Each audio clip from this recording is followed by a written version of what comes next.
Good evening, you're watching the news on Croatian television. Speaking for Croatian radio today, the governor of the Croatian National Bank, Boris Vujčić, advised citizens holding loans with floating interest rates to switch them for ones with fixed rates. Vujčić said that borrowers with longer payback periods are at a higher risk of having their monthly annuities rise by as much as 9%. He added that the National Bank would forward its recommendations on fixing loan interest rates to banks by the end of the year.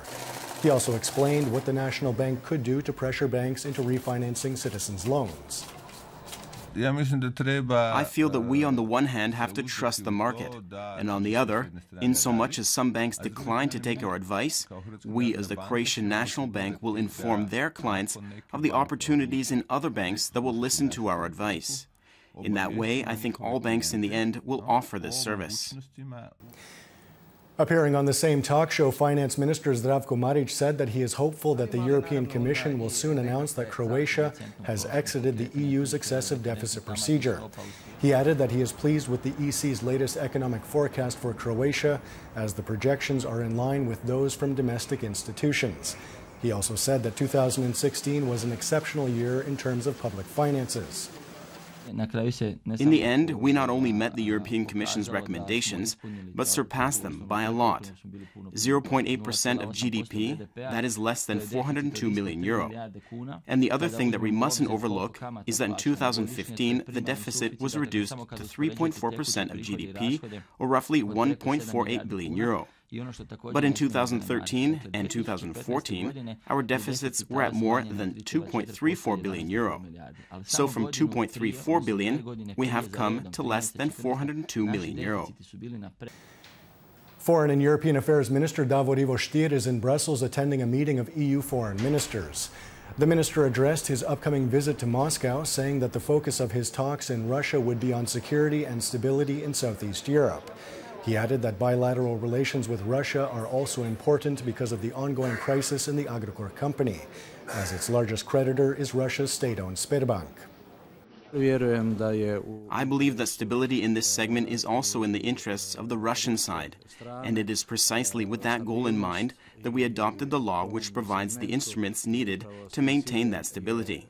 So, in that sense, the Croatian government has a very clear position.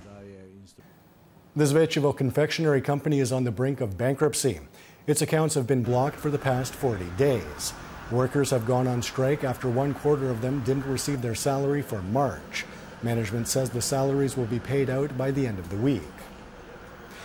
I will only emphasize that we are unified. The only thing that we are asking for is to work, and for a solution to this situation as soon as possible, and that all workers receive their salaries today. In a bid to save Zvečevo, which is a major supplier to Agrokor, management has launched urgent restructuring and says that government is ready to help through its assistance program for Slavonia, something Prime Minister Andrej Plenković confirmed today. We held talks with Zvečevo's CEO roughly 2 or 3 months ago, and that the relevant ministries are looking to find the best possible means of helping this company, which is very important to the Požega-Slavonia county. Union leaders have applauded the initiating of a criminal investigation into the Šibenik-based light metals factory, TLM. They say the investigation was launched on the basis of criminal charges they filed with the state prosecutor's office last year. They warned, however, that the financial damage incurred in the company is much greater than what has been cited by the police, and that the investigation does not cover all of the people responsible.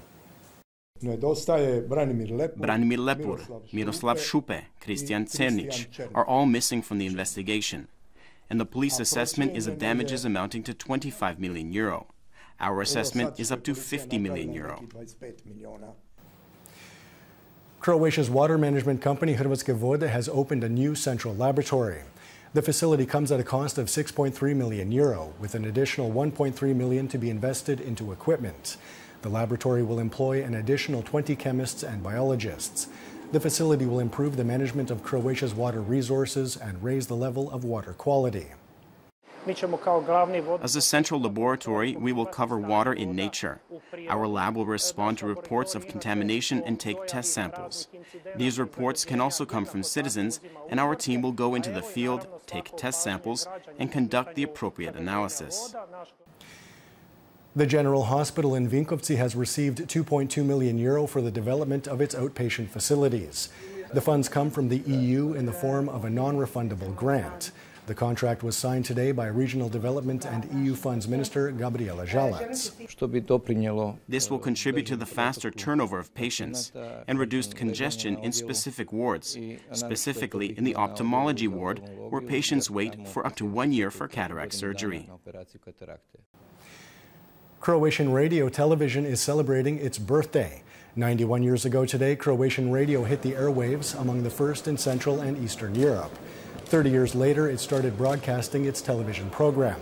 A wreath-laying and candle-lighting ceremony was held today in honor of HRT employees who lost their lives during the Homeland War. I feel very proud today because Croatian radio television has a long tradition as a public service provider, and I am hopeful that it will provide this service at an even higher level in the future to the benefit of all our listeners and viewers.